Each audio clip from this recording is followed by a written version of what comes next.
President Trump unveiling his 20-point plan to end the Gaza conflict as Israeli Prime Minister Benjamin Netanyahu visits the White House. We now go live to NTD's Mari Otsu at the White House. Mari, good afternoon. What is the latest on the president's meeting with Israel's Prime Minister? Don, good afternoon. Just minutes ago, Prime Minister Benjamin Netanyahu left the White House here in his motorcade after a joint presser in which he and President Trump laid out a 20-point plan for peace in Gaza. So if both sides agree to the president's plan, the war will immediately end. The plan states that within 72 hours of Israel accepting it, all hostages, both alive and dead, will be released. Israeli forces will then withdraw to the yellow line that you see on the map here to prepare for that hostage release, and Gaza will then be governed by a temporary transitional governance overseen and supervised by a so-called Board of Peace, which the president said will be headed by himself. Here's President Trump expressing his hope for Palestine after the war comes to an end. Watch. And I challenge the Palestinians to take responsibility for their destiny, because that's what we're giving them. We're giving them responsibility for their destiny, fully condemn and prohibit terrorism and earn their way to a brighter future. They don't want the life that they've had. They've had a rough life with Hamas. If the Palestinian Authority does not complete the reforms that I laid out in my vision for peace in 2020, they'll have only themselves to blame. We're giving them an amazing footprint, and they have amazing support from the leaders of the Arab world and the Muslim world, the great leaders. These are great leaders. Laid out in the plan that once all the hostages are released, Israel will then release 250 life sentence prisoners and 1,700 Gazans who were detained after the October 7 attacks. And Hamas members who commit to a peaceful coexistence and to put down their weapons will be granted amnesty. And so far, President Trump says that everyone has accepted this deal except for Hamas. This is coming just after President Trump today hosted a trilateral phone call with Prime Minister Netanyahu, who's here at the White House, of course, and Prime Minister Al Thani of Qatar. Take a look. We had a historic phone call in the Oval Office with Prime Minister Thani. We agreed to launch a formal trilateral mechanism between Israel, Qatar, and the United States to begin a dialogue to enhance mutual security, correct misperceptions, and avoid future misgivings. In this phone call, the Israeli Prime Minister expressed his regret that Israel's missile strike against Hamas targets in Doha unintentionally killed a Qatari serviceman. He also expressed regret that Israel violated Qatari sovereignty and declared that Israel will not attack again in the future. Don. And Mari, on another topic, what's the latest on the tariff front? Sure, Don. So this morning, President Trump pledged to impose a 100% tariff on any films made outside of the U.S. This is a tariff that he first announced back in May. So posting to Truth Social this morning, he says that our movie-making business has been stolen from the United States. He also adds that California, the California market has been hit the hardest. Many Hollywood movies are at least partially shot or filmed abroad.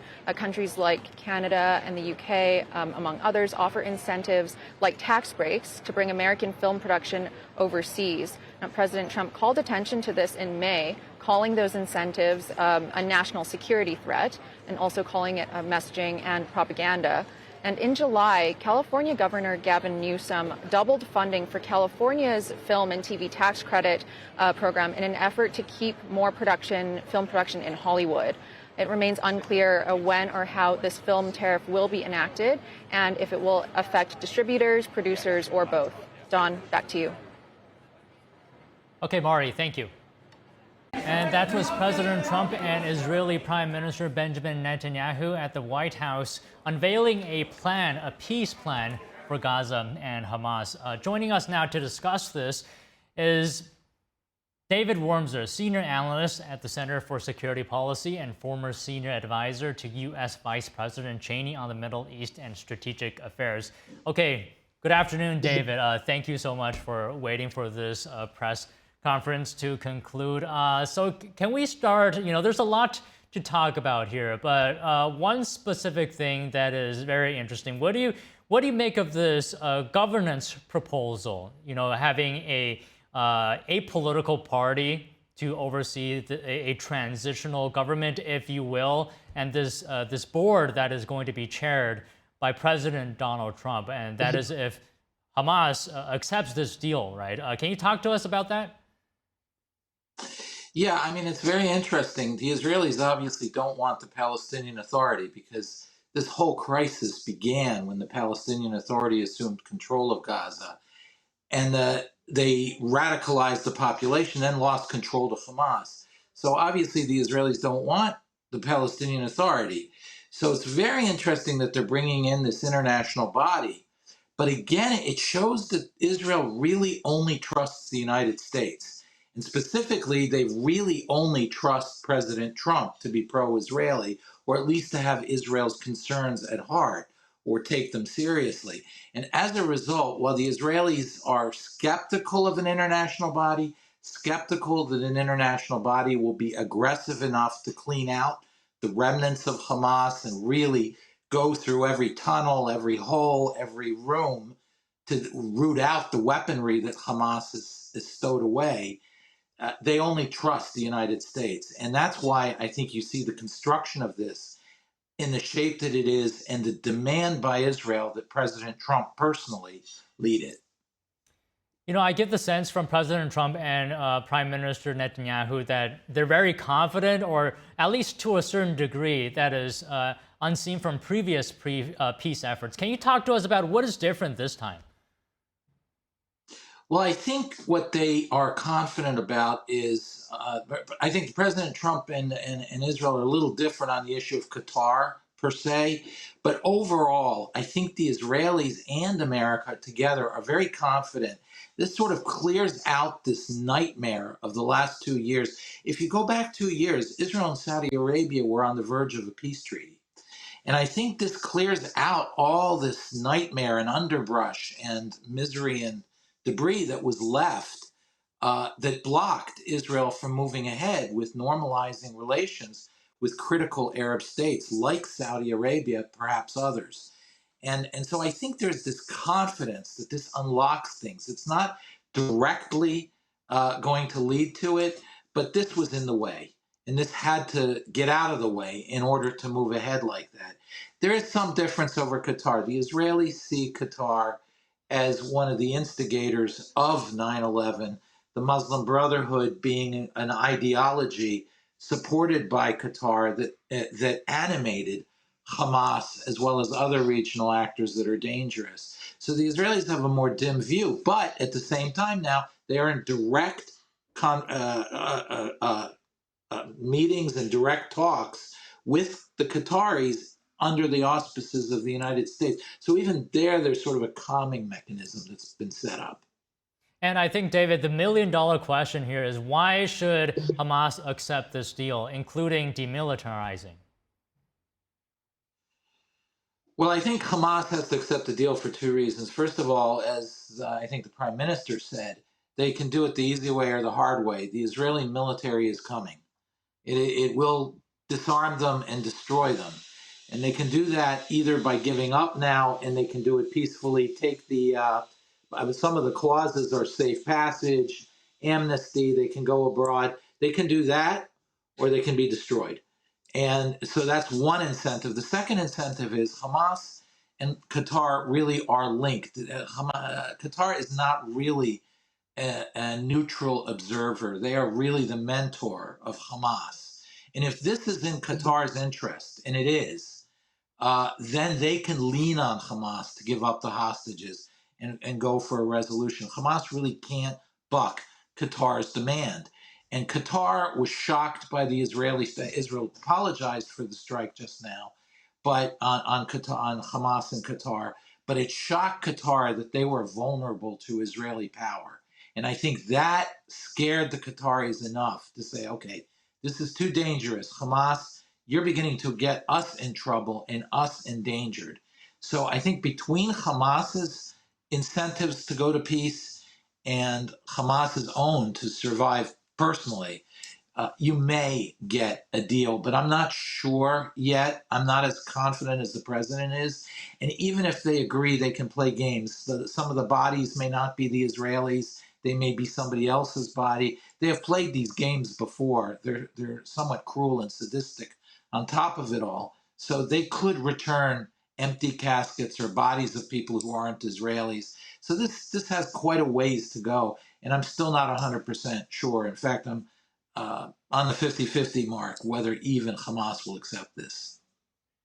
So if you're saying that Hamas will play tricks even if it accepts the deal, I mean, I'm just thinking to myself here, wouldn't the better option be to then just to eliminate Hamas? Well, a lot of Israelis are saying that. The president was right. Israelis are tired of this war. Israelis have been mobilized. They have a citizen army. So 40-year-olds, 50-year-olds, people who have jobs, families, children, they've been mobilized for 400 or 500 days already, and they're tired. They want peace. It's true. They also want their hostages back, but they also want victory. And a lot of Israelis are somewhat upset or sad or very anxious that this isn't quite the clean victory. All the terms that Prime Minister Netanyahu laid out for the war are on paper now met, but they are not yet actualized in some cases, and certainly not with the hostages yet. We'll see in a few days.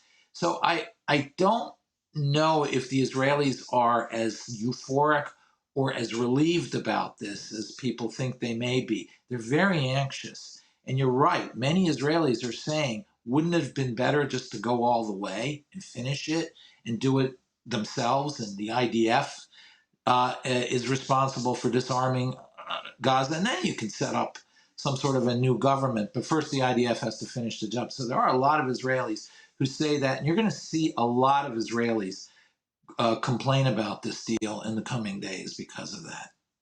So you said earlier that one reason why Hamas might accept this deal is either accept it or be destroyed, right? So how close is Israel to actually, completely eliminating Hamas?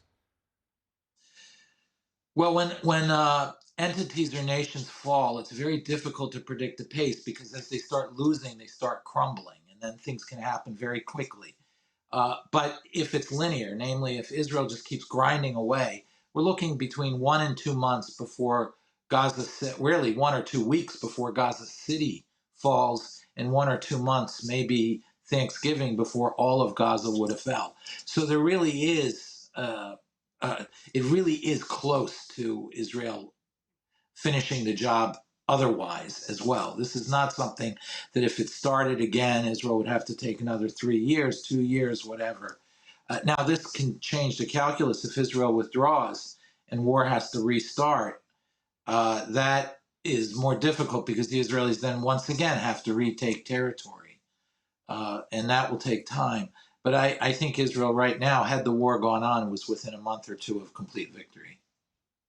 Okay, what are your thoughts on more Western countries recognizing a Palestinian state at the UN Assembly last week? And what do you think the impact of that might be?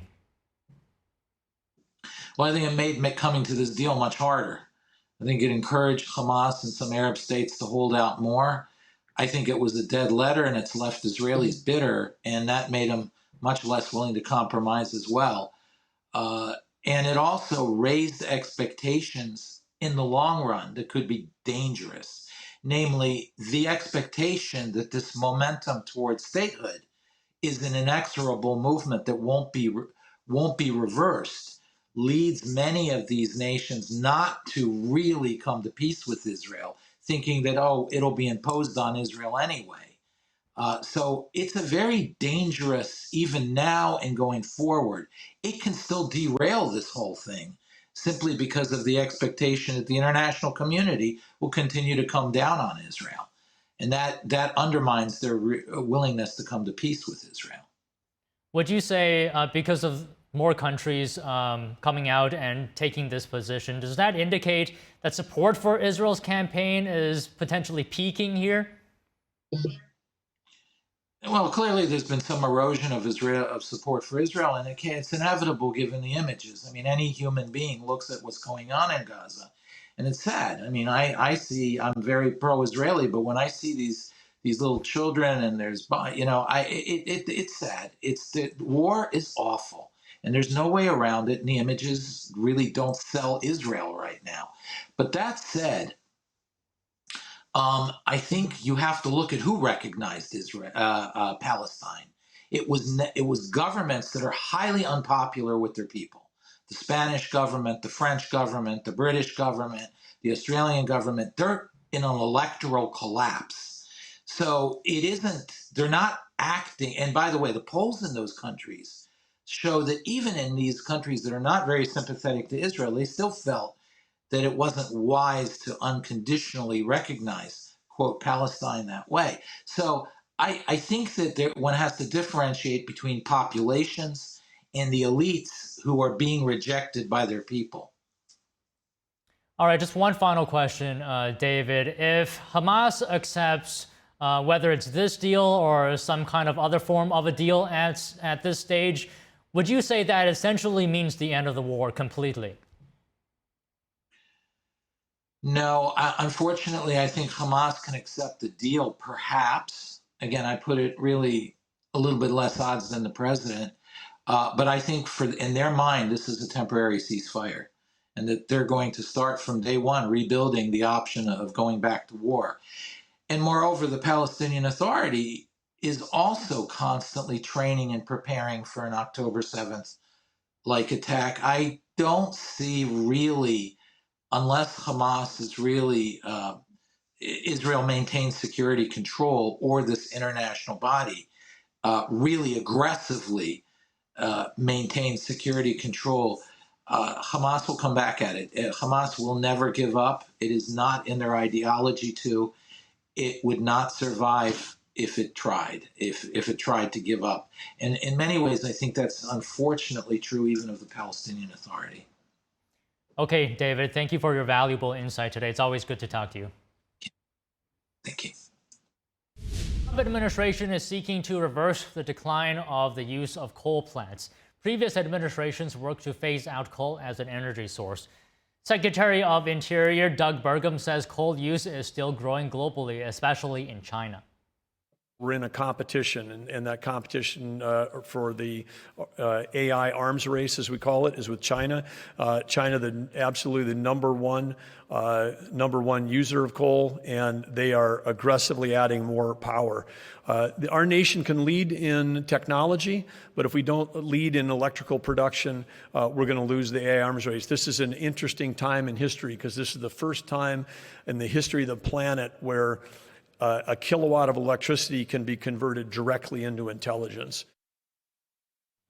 Burgum added that many coal mines also hold critical minerals, which the U.S. is currently buying from China. So the secretary suggests expanding coal use would also help the U.S. be less reliant on its adversaries.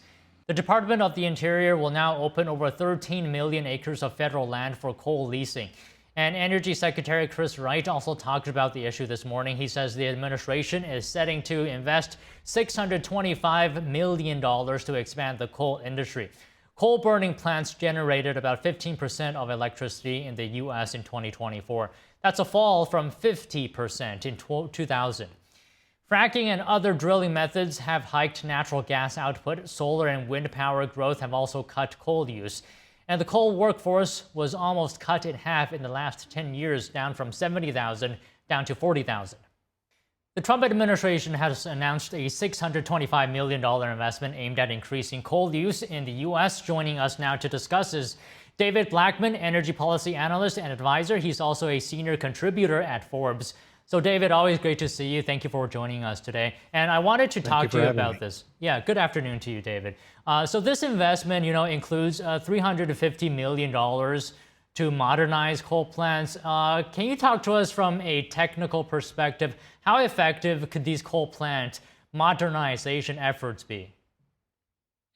Well, the modernization efforts are designed to add more scrubbing technology to cut emissions from the coal plants. It's one of the big objectives that's going on now at the Department of Energy that's part of this is to prevent the premature closure of some of the coal plants that are scheduled to be retired over the next 5 to 10 years based on the rising demand from AI data centers, crypto mining, and other heavy uses of electricity. We're going to need to keep those power plants online for longer, and some of them are older plants that don't have the most modern scrubber technology. So that's a big piece of this is controlling the real pollution, cutting back on particulate emissions that come out of coal plants. So it's a good investment. You're asking power generators to keep older plants online that they have scheduled for retirement. So there's a lot of cost incurred in doing that and making sure those plants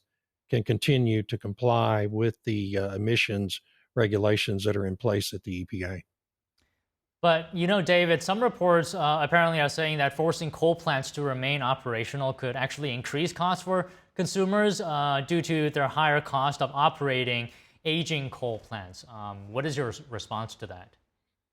Well, that's part of what this is the federal government recognizing that possibility and allocating some funds that that have been saved from other proposed usage here over the past 8 months to help alleviate that very issue.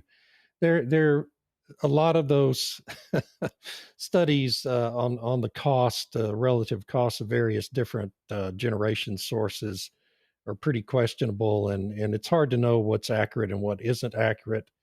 But the reality is, AI data centers have to have 24/7 generation. They have to be online 99.999% of the time. And you have to have real base load generation provided by natural gas, coal, and nuclear to achieve that. You can't achieve that with intermittent energy sources. And so we're going to need all the base load we can get here in the next 5 to 10 years to ensure that we continue to have reliability on our power grids and meet the needs of all this new technology that's coming online.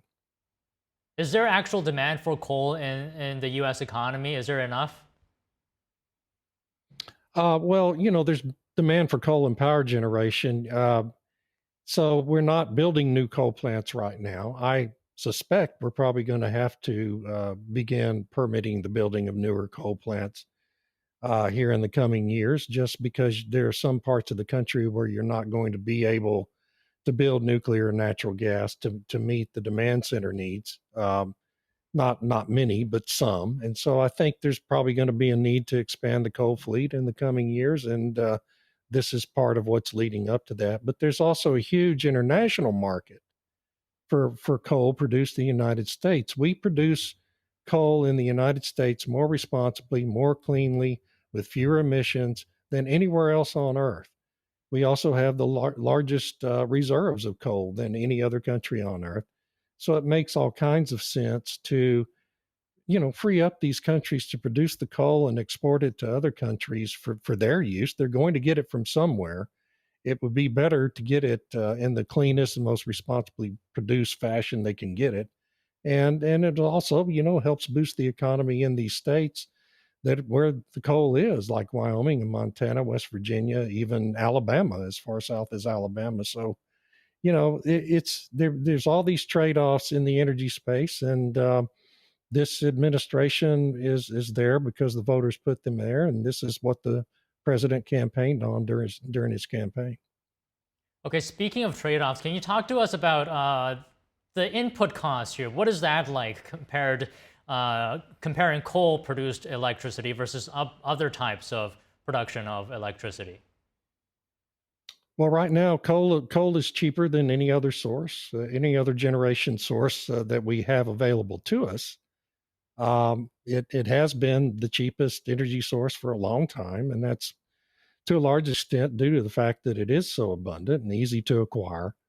And natural gas is probably pretty close to as inexpensive as coal right now, but coal's the cheapest that there is. So people have very creative ways to do the analysis on these things. Where wind and solar is concerned, they don't take into account the full life cycle and supply chain cycle of wind and solar when they do these estimates that claim that wind and solar are so cheap. Well, if wind and solar are so cheap, why have our utility rates increased by 40% over the last 5 years as we've gone through this enormous boom in putting wind and solar onto our power grids? The fact is, wind and solar aren't cheap. Coal is cheap. It's there. These plants already exist, and we're going to need them for the future if, as Secretary Burgum said, we're going to be able to lead the world in AI technology, which I think is really the current arms race we're involved in with the rest of the world. And so it's vitally important that we have this generation capacity there to, help ensure that we can expand this industry here in the United States faster than anywhere else. Okay, so if coal is cheaper than compared to a renewable energy, does that mean if we use more coal here in the United States, that electricity prices will likely fall because of that? All other things being equal, yeah, that's probably true. I mean, it's building a coal plant is more expensive than building a natural gas plant. It's a lot more heavily regulated in terms of the emissions. But once you get a coal plant online, its operation costs are pretty significantly less than most other generation sources. So but we have discouraged that in the United States over concerns about emissions in more recent years, mainly due to carbon emissions rather than real pollutants.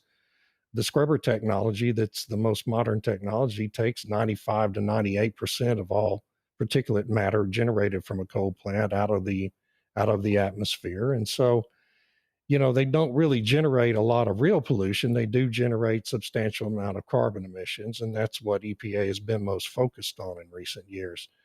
But it's a lot cleaner than it ever has been before. And when you consider the demand needs that are on the horizon, and the very near horizon, we're going to need to keep these coal plants running for some time. Okay, David, just one last question, and you mentioned AI, right? What is the gap like between electricity demand and supply in the US right now? And can using more coal fill that gap? Sure. Yes. So, I mean, we have adequate electricity most days. It just depends on, to a large extent, on what the weather becomes. Here in Texas, where I live, we had this awful winter storm in 2021 that shut down a big portion of our generating capacity here in the state, and we had blackouts. California, on the other hand, has a very narrow margin in terms of the generation that they need and what they have in terms of supply. And so there are frequent brownouts and blackouts in the California grid that don't occur in most other states. But by and large, we have adequate capacity until you have a major weather event. And one of the big problems with renewables is when you do have a major weather event, they're the first sources of generation that fall off the grid. So it's just we don't have the reserve capacity of dispatchable generation, natural gas, coal, and nuclear, that we really need on some of our regional power grids to maintain reliability when the weather isn't good. And so you have to plan for those kinds of events and be sure you have the adequate capacity to get through them. And that is a big piece of what Secretary Burgum and Secretary Chris Wright at DOE are concerned about. Well, okay, David, always great to enjoy your analysis. Thank you so much. Thank you. New tariffs are coming soon. Joining us now to discuss is Daniel Lacalle. He's the chief economist at Tressis Hedge Fund, international financial analyst, and author of the book Freedom or Equality. Daniel, good afternoon. Always good to see you. So, as you know, President Donald Trump has announced a new set of tariffs that will go into effect October 1st. So the tariffs will be on heavy trucks, pharmaceutical drugs, kitchen cabinets, and other types of furniture as well. Do you think there has been excessive imports from overseas manufacturers into the U.S. for these products? I'm not sure that we have a figure that suggests that there's been excessive exports. What we know is that what the Trump administration is doing is literally targeting very, very directly those sectors that have the highest level of global overcapacity, i.e., these are the sectors that need to export to the United States in order to avoid a working capital challenge. And that is probably more what is going on, is that the Trump administration understands that these sectors don't have any significant alternative to sell their products to rather than the United States. So at the same time, understands that the exporters will absorb the tariffs. In any case, I think that it's also, as it is always in terms of the trade agreements between the United States and other countries, something that is subject to negotiations. Do you feel like, for example, 100% tariffs on pharmaceuticals is it too high a barrier? What would be the impact of that? Well, let's start from why. No, when we look at the price of drugs globally, we see that the United States price is significantly higher, and sometimes double, triple the one in other countries. That is why. That is because the United States is paying for the entirety of research and development in many drugs, while other countries subsidize those drugs. So I think that it's basically a way, like we have seen with the trade agreements, to reach some kind of settlement with other nations in which they absorb or accept to finance part of that research and development that they're currently not paying at all. No, so I think that that is the reason. And again, I come back to the point that all these announcements are made in a similar fashion to what we saw in the Liberation Day, which is to first create a shock and then bring people to the negotiation table. And Daniel, as well, I'm wondering if tariffs on pharmaceuticals is slightly different from tariffs on other products because, for example, is this an issue of national security as well? Because it looks like he's targeting drugs made by companies that aren't building their factories here in the US. Well, there's that double element, of course. The administration wants to bring back manufacturing, and a lot of the pharmaceutical companies have sent a significant part of their manufacturing process abroad, not even to Western countries, but to Asian countries and to China, to India, and that can create a problem of national security. Therefore, I think that the package or the, let's say that the idea behind these announcements is to bring companies and bring nations to the table and reach some form of agreement, which has been obviously very successful with all of the trade agreements that we have seen so far. That is basically the idea. A lot of people are focusing way too hard on the headline of, oh my God, we're going to see 100% increase in drug prices. No way. It's not going to happen that way. Actually, there is a likelihood that if manufacturing is brought back into the United States, and at the same time, part of the research and development is financed by other nations, not just the United States, drug prices will go down. So I understand your position that tariffs itself won't make drug prices more expensive, but will it make drugs more expensive simply by the fact that it is being made in the US potentially, if more countries are producing in the US, and versus importing it from other countries? That's a very good point, because a lot of people don't understand that one of the things that has led to the current trade negotiations that we're seeing is that in many cases, manufacturing of products has not become cheaper by sending it abroad. It might have been easier in terms of taxation, might have been easier in terms of regulation, but not cheaper. And this is a key factor. We have not seen the alleged benefit of very cheap products, particularly in the pharmaceutical sector, coming from manufacturing outside of the United States. In any case, the United States has enough competitive manufacturing capability, as we have seen with so many drugs that are currently produced 100% in the United States. It's not like you need to suddenly bring an entire manufacturing cycle in the United States. It's simply to bring the manufacturing to already existing terminals and plants. Okay, Daniel, can I also ask you about a question from the perspective of other countries? What would the impact of these tariffs be on countries that export these products to the US, like, for example, the European pharmaceutical companies? Oh, it would certainly mean higher costs. It would certainly mean lower margins. They have enormous margins. I don't think that they will worry about taking a small dent in their margins and improving the trade relationship with the United States. I think that this is part of a negotiation that should have happened way long ago, or quite long ago, I would say. Yeah. Can I also ask you a question related to investment? Given these tariffs potentially going into effect in October, how are you adjusting your investment strategy, if at all? How would you give advice to your clients?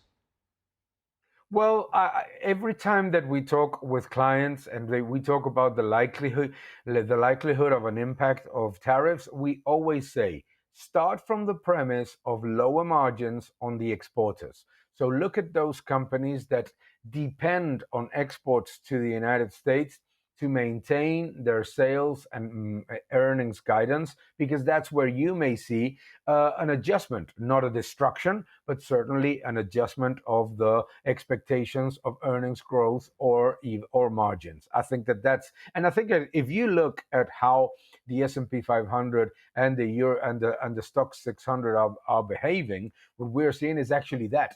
What we're seeing is that markets are finally realizing that it's the exporters that are going to take the hit from tariffs, and that will mean slightly lower margins. So it is not creating a disaster in markets, but it's certainly seeing that some sectors, these exporters, are underperforming.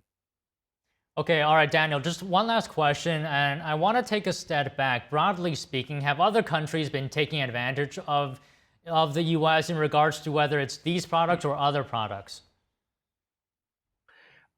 Well, the idea of taking advantage seems like it's an unfair situation, and to a certain extent, it is.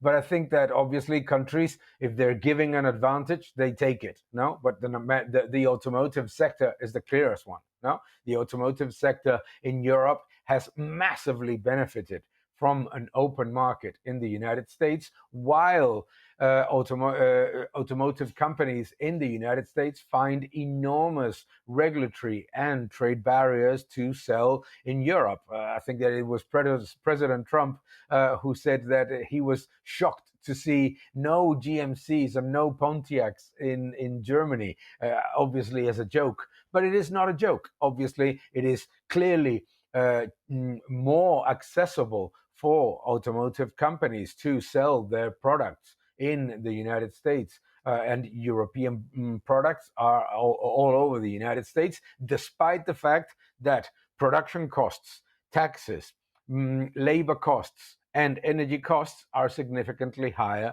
in the European Union. That is a very clear case. Another very clear case, I would say, is the ability to export farming products. Farming products are very easily exported to the United States, yet using regulatory burdens or so-called environmental requirements, etc., farming products are basically suffering quite a bit when they are exported from the United States to the European Union or to other countries. Well, okay, Daniel, it's always great to speak with you. Thank you again for coming on the show. Always a pleasure. Thank you very much.